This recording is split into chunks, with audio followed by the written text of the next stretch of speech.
please, little beloved Fatia Ayat. গত বছর new ইয়র্কে অনুষ্ঠিত বিশ্ব পানি সম্মেলনে বাংলাদেশি বংশোদ্ভূত ফাতিহা আয়াত তার বক্তব্যে ভারতের বিভিন্ন হাইড্রো প্রজেক্টের মাধ্যমে উজানের বাঁধ ও আন্তঃনদী সংযোগ প্রকল্পের পরিকল্পনার কথা তুলে ধরেন।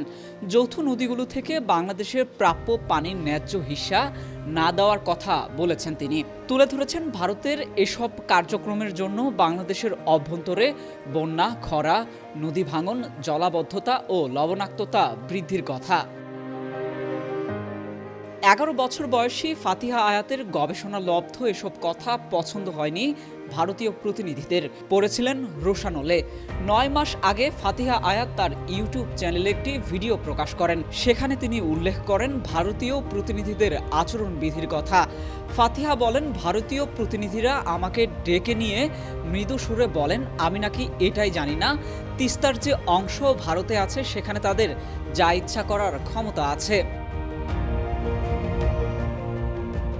ফাতিহা আয়াত তার ভিডিওতে তুলে ধরেন একটি আইন, জাতিসংঘের জলপ্রবাহ আইন আর্টিকেল 7-এর 1 অনুযায়ী কোনো আন্তঃসীমান্ত নদীর উজানে কোনো দেশ অপর দেশের নিম্ন প্রবাহ নিয়ন্ত্রণ করতে পারে না, তবুও এসব করে যাচ্ছে ভারত।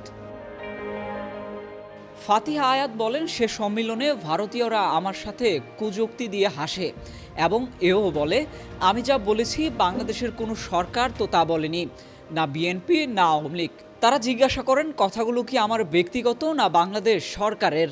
আমি নিজের বুকে হাত রেখে আর তাদের চোখে চোখ রেখে জানিয়ে দিলাম কথাগুলো বাংলাদেশের প্রতিটা জনগণের।